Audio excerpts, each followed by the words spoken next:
ప్రభువైన ఇశ్రాయేలు పరిశుద్ధ దేవునికే శాశ్వత కాలము మొదలుకొని శాశ్వత కాలము వరకు స్తుతి కలుగునుగాక. ఆమెన్.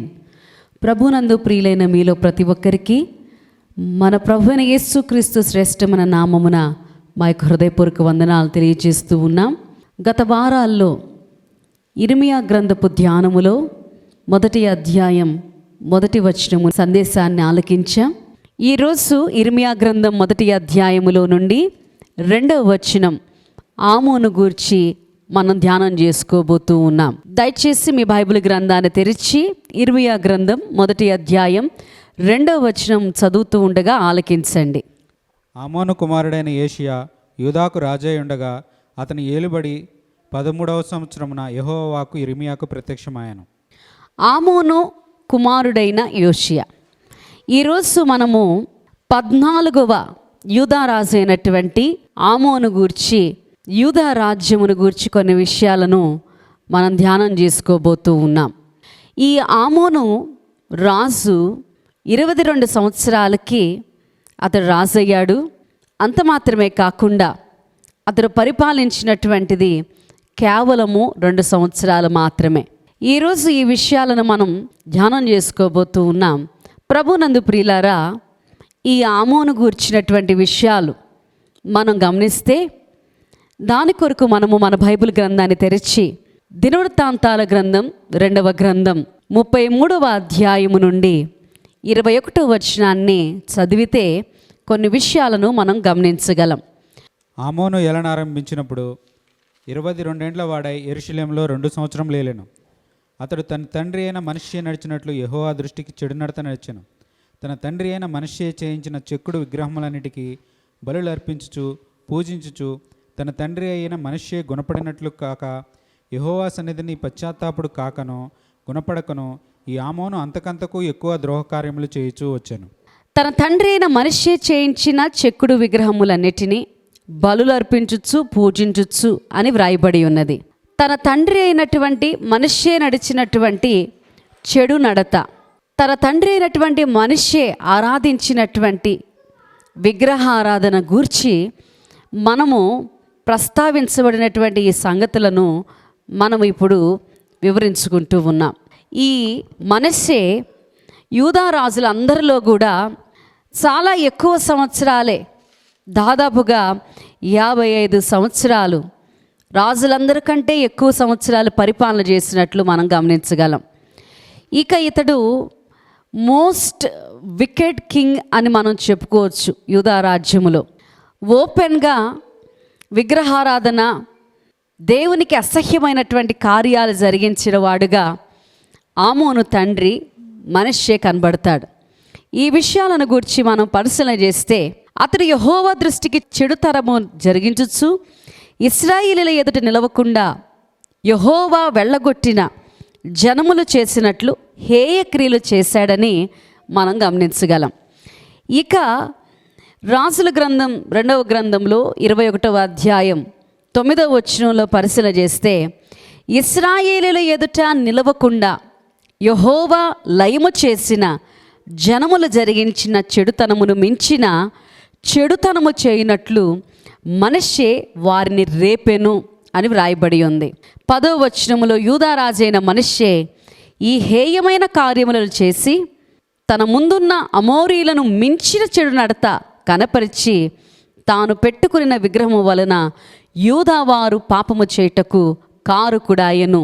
ప్రభువునందు ప్రియులారా, అమోరీల కంటే, అంటే అన్యులైనటువంటి వారి కంటే మరి ఎక్కువ చెడు నడత కనపరిచి ప్రభువుకి కోపం తెప్పించిన వాడుగా మనం గమనించగలం.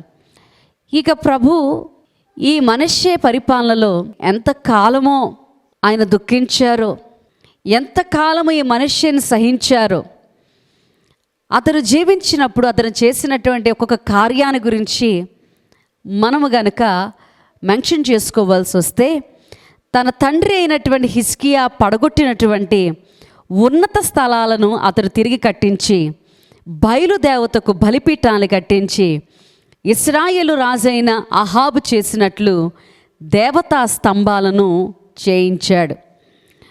ఇక నక్షత్రాలు, వాటికి మ్రొక్కి వాటిని పూజించాడు.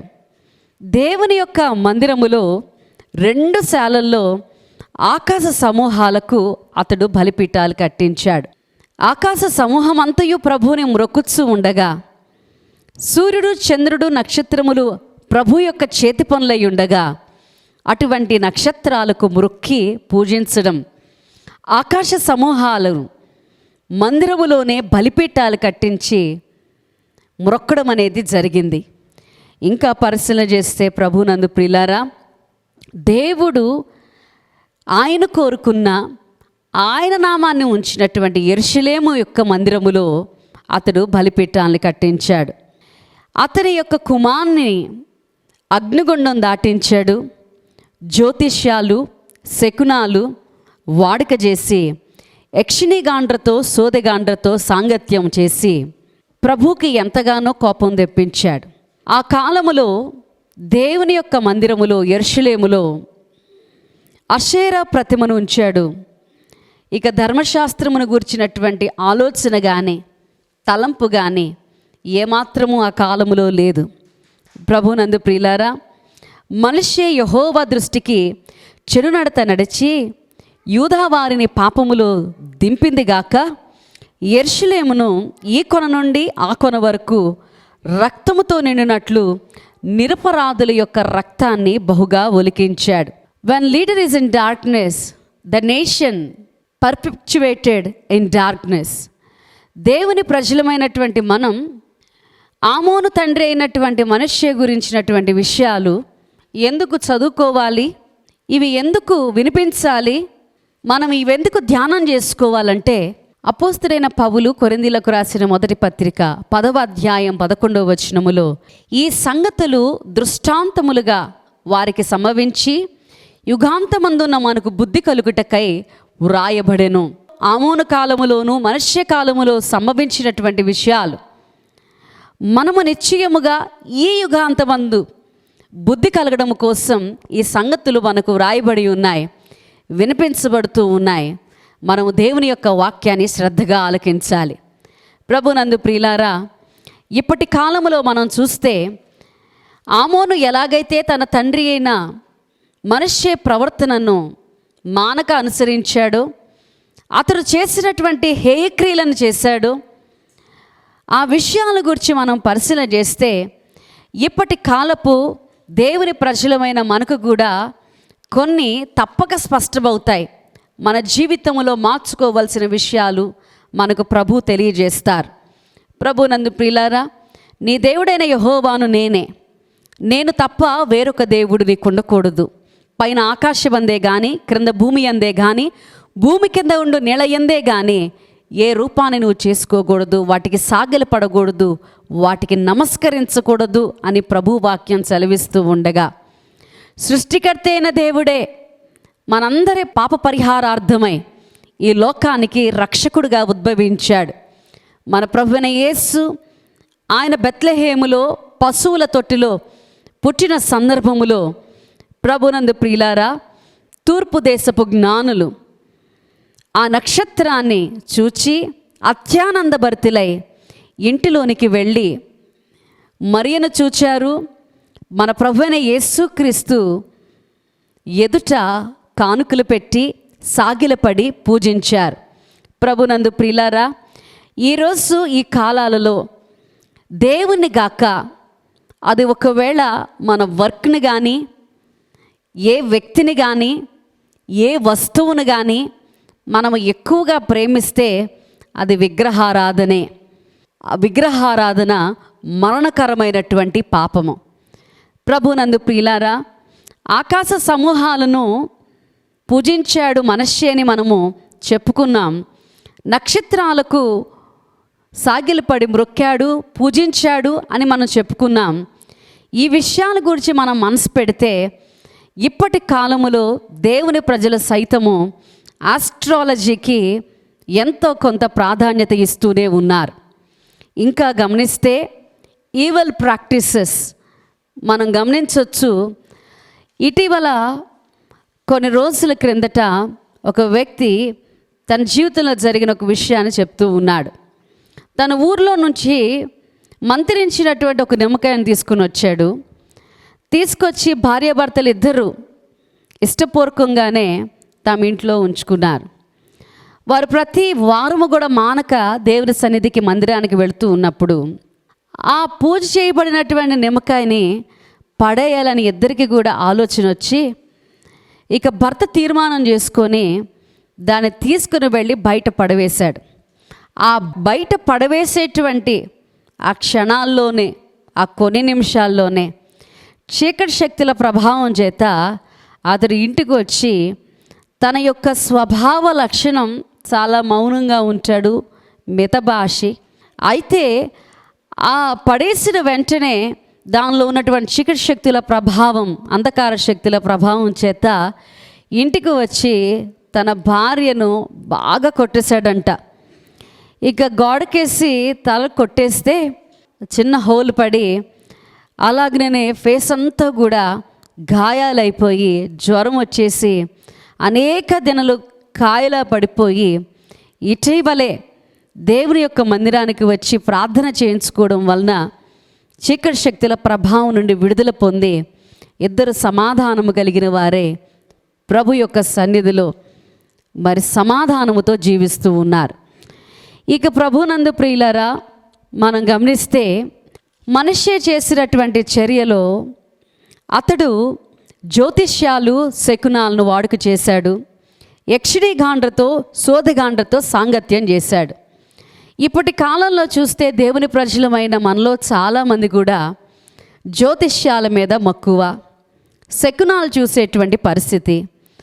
వాస్తును గురించి మరి ఈరోజు బాగుండలేదనో, లేదా వెళుతూ ఉన్నప్పుడు మార్గంలో బయలుదేరే ముందు ఎవరో తుమ్మారనో, లేక పిల్లి ఎదురొచ్చిందనో, ఇలాంటి అనేక విషయాలు బట్టి దేవుని నామాన్ని మనము ఎంతగానో అవమానపరుస్తూ ఉన్నాము. అలాగే దేవునికి మహిమార్థమైనటువంటి పరిశుద్ధమైనటువంటి జీవితాలు జీవించలేకపోతూ ఉన్నాం. ప్రభునందు ప్రియులారా, ఇక దేవుని యొక్క వాక్యాన్ని బట్టి సంఖ్యాకాండం 23వ అధ్యాయం 23వ వచనములో మనం పరిశీలన చేస్తే చదువుతుండగా ఆలకించండి. నిజముగా యాకోబులో మంత్రం లేదు, ఇశ్రాయేలులో శకునం లేదు. ఆయా కాలమందు దేవుని కార్యములు యాకోబు వంశస్థులకు ఇశ్రాయేలుకు తెలియజెప్పబడను. నిజముగా యాకోబులో మంత్రము లేదు, శకునము లేదు. ఆయా కాలముల యందు దేవుని కార్యములు యాకోబునకు తెలియచేయబడ్డం దేవుని యొక్క చిత్తం, దేవుని యొక్క ఉద్దేశం. మరి ఎందుకు శకునాల దగ్గరకు, జ్యోతిష్యాల దగ్గరకు, ఈ మంత్ర సంబంధమించినటువంటి వారి యొద్దకు వెళ్ళే అవసరత ఏముంది? ఇంకా ప్రభునందు ప్రియులారా, మనం ఆరాధిస్తున్నటువంటి మన దేవుడు సర్వశక్తిమంతుడైనటువంటి దేవుడు. నేను సర్వశరీరులకు దేవుడను, నాకు అసాధ్యమైనది ఏదైనా ఉన్నదా అని ప్రభువు మాట్లాడుతూ ఉన్నారు. ప్రభునందు ప్రియులారా, ఇక మనిషి యొక్క చర్యలో మనం గమనిస్తే దేవాది దేవుడు ఆయన కోరుకున్నటువంటి యెరూషలేము మందిరములో అషేరా ప్రతిమను ఉంచెను. మనం గమనిస్తే ఫోనోగ్రాఫిక్ కార్వింగ్స్. ఇప్పటి కాలములో మనం గూగుల్లో వెబ్సైట్లోకి వెళ్ళి జస్ట్ టైప్ చేస్తే చాలు, మన ఇండియా ఈ విషయాల్లో చాలా ప్రథమ స్థానంలోనే ఉందని చెప్పుకోవచ్చు. ఇక 18 సంవత్సరాల లోపల వారు ఎంతమంది ఈ వీడియోస్ చూస్తూ ఉన్నారు, స్త్రీలు ఎంతమంది చూస్తున్నారు, పురుషులు ఎంతమంది చూస్తూ ఉన్నారు అనే విషయాలు మనకు చక్కగా మనము గూగుల్లో టైప్ చేస్తే చాలు, ఆ విషయాలన్నీ మనకు బయటపడతా ఉంటాయి.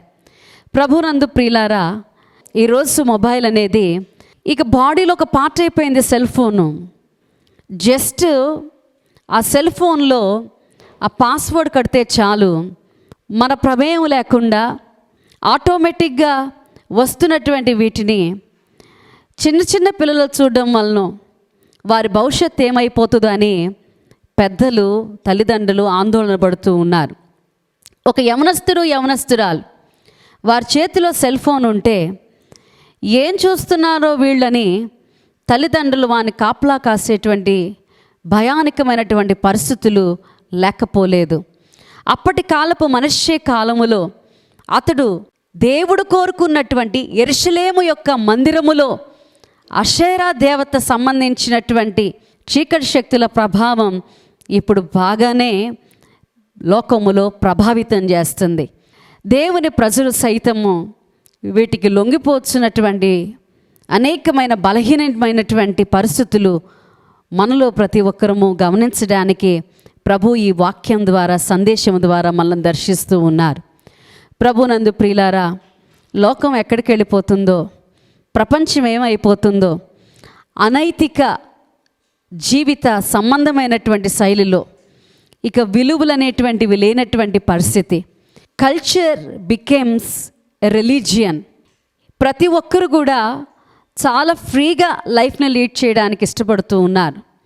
ఎథియస్టులుగాను, అగ్నోస్టిక్లుగాను, దేవుడు లేడనే వాళ్ళు కొంతమంది ఉంటే ఉండొచ్చు, లేకపోతే లేదు అని భక్తి లేక, శ్రద్ధలు లేక, ఇక చాలా ఈజీగా లైఫ్ ఇక దేవుని యొక్క సన్నిధిలో పరిశుద్ధంగా జీవించాల్సి వచ్చిద్దని బైబిల్ గ్రంథాన్ని ప్రక్కన పెట్టేవారు, చదవనటువంటి వారు, వాక్యానుసారంగా జీవించినటువంటి వారు, ఏదైనా వాక్యము ద్వారా ఒక హెచ్చరిక వస్తే ఏమాత్రమో లొంగడానికి, విధేయత చూపించడానికి ఇష్టపడక దేవుని వాక్యాన్నే ప్రక్కన పెట్టేటువంటి, దూరం చేసుకునేటువంటి పరిస్థితులు, బైబిల్ గ్రంథాన్ని నెగ్లెక్ట్ చేయడానికి, పరిశుద్ధ జీవితాన్ని జీవించడానికి ఇష్టపడనటువంటి పరిస్థితులు లోకములో ప్రజెంట్ ఉన్నాయి.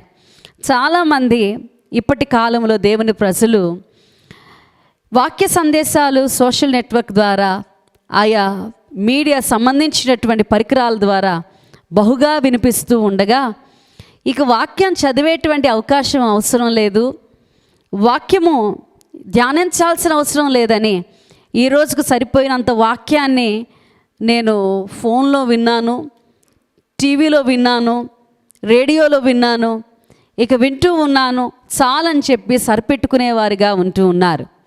ప్రభునందు ప్రియులారా, ఒక్కసారి గమనించండి, ఇదైతే దేవుడు కోరుకునేటువంటి జీవితం ఏమాత్రము కాదు. ఇక మనం గమనిస్తే మన చుట్టూ ఉన్నటువంటి సాంప్రదాయాలు, అన్య సంబంధమైనటువంటి ఆచారాలు, 10 కమాండ్మెంట్స్నే వైట్ హౌస్ నుంచి తీసివేయడం అంటే అది ఎంత భక్తి లేనటువంటి పరిస్థితో ఆలోచించండి. ఇక చూస్తే వెస్టర్న్ కంట్రీస్లో, క్రిస్టియన్ కంట్రీస్లో సైతము విగ్రహారాధన, మరి చర్చెస్ టెంపుల్స్గా మార్చబడి విగ్రహారాధన జరుగుతూ ఉందంటే ఈ కాలంలో మనలో ప్రతి ఒక్కరు కూడా యుగ సమాప్తికి సూచనలని, రాకడ సూచనలని తప్పక గమనించడానికి ప్రభు ఈ విషయాలను, ఈ సందేశాన్ని మన ముందు ఉంచుతూ ఉన్నారు. ప్రభునందు ప్రియులారా, ఇప్పటికైనా కానీ క్రైస్తవ లోకం మేల్కోవడానికి, యవనస్తులు మేల్కోవడానికి, కుటుంబాల్లో ఉన్నటువంటి వారు మేల్కోవడానికి ఇది మనకి మంచి అవకాశం. ప్రభునందు ప్రియులారా, ఈ సంబంధించినటువంటి చెడు వీడియోల వలన ఎన్ని కుటుంబాలు విచ్ఛిన్నమైపోతూ ఉన్నాయి. ఇక భార్యాభర్తలు ఎంతమంది విడిపోతూ ఉన్నారు. ఇంతకు ముందు కాలములో ఈ ఫోన్లు లేనటువంటి సమయంలో చక్కగా అందరూ అన్యోన్యంగా సహవాసం కలిగి జీవించేవాళ్ళు. ఎన్ని కుటుంబాలలో ఇటువంటి సహవాసం, ప్రేమ, అనురాగాలు, ఐక్యత ఉందో మనం చూస్తే సరిపోతుందండి, మనం పరిశీలన చేసుకుంటే సరిపోతుంది. ప్రభునందు ప్రియులారా, ఈరోజు నిన్ను సెల్ ఫోన్ పరిపాలిస్తుందా? నీ జీవితంలో విగ్రహం అయిపోయిందా? నువ్వు చూడకూడనటువంటి దృశ్యాలు అవి నిన్ను ఏలుబడి చేస్తూ ఉంటుంటే ప్రభు మేల్కోవడానికి ఈ మంచి అవకాశాన్ని మనకిస్తూ ఉన్నారు. ఇంకా మనిషి తాను చేసినటువంటి పని, ఈ పనులన్నిటి వలన యెహోవా దృష్టికి చెడు నడత నడిచి యూదా వారిని పాపములో దింపాడు. అంత మాత్రమే కాకుండా యెరూషలేములో ఈ కొన నుండి ఆ కొన వరకు రక్తముతో నిండినట్లు నిరపరాధుల యొక్క రక్తాన్ని ఒలికించాడు. ఇదే ఇర్మియా గ్రంథములో మనుష్యుడు గూర్చినటువంటి విషయాలు 15వ అధ్యాయం 4వ వచనములో మనం పరిశీలన చేస్తే, యూదా రాజైన హిజ్కియా కుమారుడగు మనష్షే యెరూషలేములో చేసిన క్రియలను బట్టి భూమి మీదనున్న సకల రాజ్యముల్లోనికి ఇటు అటు చెదరగొట్టబడినట్లు వారిని అప్పగించుచున్నాను అని ప్రభువు మాట్లాడుతున్నారు. మనం వింటూ ఉంటాం కదండి, యథా రాజా తదా ప్రకారమని. రాజు చేస్తూ ఉన్నాడు. ఇక ఆ రాజ్యములో ఉన్నటువంటి వారందరూ కూడా పాపములోనికి దింపబడ్డారు. ఈ కొన నుండి ఆ కొన వరకు నిరపరాధుల యొక్క రక్తాన్ని ఒలికించాడు అనే మాటలో హెబ్రీలకు రాసిన పత్రిక 11వ అధ్యాయములో 37వ వచనములో ఈ మనష్షే రాజ్య పరిపాలనలోనే పరిశుద్ధుడైనటువంటి ప్రవక్త అయినటువంటి యెషయా సైతము ఖడ్గము తీసుకొని 2 భాగాలుగా అతడు చంపాడు. ఇలాంటి భయంకరమైనటువంటి పరిస్థితిలో ఉన్నాడు. ప్రభునందు ప్రియులారా, తన కుమారుని అగ్నిగుండాన్ని దాటించడం అంటే దేవతలు దేవుళ్ళు అనబడినటువంటి విగ్రహాలకు సంబంధించి వాటికి అర్పించేటువంటి అగ్నిగుండములో వేసేటువంటి పరిస్థితులను కూడా ఆ కాలములో మనం చూడగలం. ఆ కాలములో అష్షూరీయులు ఆధిపత్యములో ఉన్నారు. వారికి సంబంధించినటువంటి దేవతలు దేవుళ్ళ చేత వారు పురికొల్పబడి వారు చెడిపోతే వారికి మించినటువంటి చెడు నడత నడిచి ప్రభువుని దుఃఖింపజేసిన వారిలో మనష్షే కనబడతాడు. ప్రభునందు ప్రియులారా, చిన్న వయసు నుంచి మనష్షే ఎలాగైతే రాజ్యాన్ని పరిపాలన చేస్తున్నాడో ఆమోను చూస్తున్నాడు, ఎలాగా అతడు ప్రవర్తిస్తున్నాడో చూస్తున్నాడు. అతడు చేస్తున్నటువంటి ఈవిల్ ప్రాక్టీసెస్, అతడు చేస్తున్నటువంటి ఈవిల్ డూయింగ్స్ అన్నిటినీ కూడా ఆమోను చూస్తూ ఉన్నాడు. ఒకానొక సమయములో అష్షూరీయులు దండెత్తి అష్షూరు సైన్యాధిపతులు మనష్షే మీదకి వచ్చినప్పుడు అతన్ని చెరపట్టుకొని పోయి బబులోను దేశానికి తీసుకుని వెళ్ళారు. అతడు బంధించబడినటువంటి ఆ స్థితిలోనే శ్రమలో ఉన్నప్పుడు మన ప్రభు అయిన దేవాది దేవునికి మొరపెడుతూ ఉన్నాడు. ఈ విషయాలు దినవృత్తాంతాల గ్రంథం 2వ గ్రంథం 33వ అధ్యాయం 10వ వచనం నుండి 20వ వచనం వరకు గల వాక్య భాగములో మనం గమనించగలం. అతడు శ్రమలో ఉన్నప్పుడు తన దేవుడైన యెహోవాను బతిమాలుకొనగా తగ్గించుకొని మొరలిడగా రాజ్యమునకు యెరూషలేమునకు అతన్ని తిరిగి తీసుకొని వచ్చాడు. అప్పుడు యెహోవా దేవుడై ఉన్నాడని అతడు తెలుసుకుని ఉన్నాడు. ప్రభునందు ప్రియులారా, మనష్షే యొక్క జీవితంలో మనం గమనిస్తే అతడు ఎప్పుడైతే అష్షూరీయుల చేత బంధించబడ్డాడో, శ్రమలో ఉన్నాడో, అతడు పశ్చాత్తాపపడుతూ ఉన్నాడు, మొరపెడతా ఉన్నాడు, దేవుడైన యెహోవాను బ్రతిమాడుకుంటూ ఉన్నాడు. ఈ విషయాలన్నీ కూడా తన కుమారుడైనటువంటి ఆమోను గమనిస్తూనే ఉన్నాడు. మనష్షే యొక్క 55 సంవత్సరాల యొక్క రాజ్య పరిపాలనలో ఎంత దుఃఖింపజేసినా, ప్రభుకి ఎంత ఆయాస్కరంగా జీవించినా కానీ అతడు శ్రమలో ఉన్నప్పుడు పశ్చాత్తాపడుతూ ఉండగా, అతడు మొరపెడుతూ ఉండగా, అతడు దేవాది దేవునికి బతిమాలుకుంటూ ఉండగా శ్రమలో నుండి మనష్షేని ప్రభువు విడిపించాడు. ప్రభునందు ప్రియులారా, ఈరోజు మన ద్రోహ కార్యాలను ప్రభు లక్ష్యం చేయట్లేదు. మన అపరాధాలను, అవిధేయతలను, పాపమును ప్రభువుని ఎంతగా దుఃఖింపజేస్తూ ఉన్నామో, ఈ అసహ్య కార్యములన్నిటిని కూడా ప్రభు ఏమాత్రము లెక్కించట్లేదు. ప్రభు ఈరోజు మనలో ప్రతి ఒక్కరిని కూడా ఈ శ్రమ దినమున నువ్వు కృంగిపోయి ఉన్నావని ఆయన ఎరుగుదురు. శ్రమ వచ్చింది, ఏమాత్రం మనష్షే కృంగిపోవట్లేదు. అతడు మొరపెడుతున్నాడు, పశ్చాత్తాపపడుతున్నాడు, అతడు ప్రభు సన్నిధిలో బతిమాలుకుంటున్నాడు. ఈరోజు నీవు శ్రమలో ఉన్నావు, కృంగిపోవద్దు. దేవుని యొక్క సన్నిధిలో పశ్చాత్తాపపడు, ప్రభు యొక్క సన్నిధిలో మొరపెట్టు, ప్రభు సన్నిధిలో బతిమాలుకో. ప్రభు మనుష్యని ఏమాత్రము దాటిపోలేదండి. అప్పటికి తనకిష్టమైనటువంటి తన ప్రజలైన వారిని పాపములో దించినవాడుగాను ఈ కొన నుండి ఆ కొన వరకు నిరపరాధుల యొక్క రక్తాన్ని చిందించిన వాడుగా ఉన్నప్పటికీ దేవాది దేవుడు తన శ్రమ కాలములో, ఆ కష్ట సమయములో అతనిని విడిపించాడు. తిరిగి యెరూషలేమునకు తీసుకుని వచ్చి రాజుగా చేశాడు. యెహోవా దేవుడై ఉన్నాడని తెలుసుకున్నటువంటి మనష్షే గుణపడ్డాడు. ప్రభునందు ప్రియులారా, ఈరోజు ఆమోను గురించి మనం చెప్పుకుంటున్నాం. ఆమోను యొక్క జీవితములో అతడి యొక్క పరిపాలన చేసింది 2 సంవత్సరాలే, కానీ ఆ 2 సంవత్సరాల్లో తన తండ్రి చేసినట్లు, నడిచినట్లు, ప్రవర్తించినట్లు ఆమోను ప్రవర్తించాడు. కానీ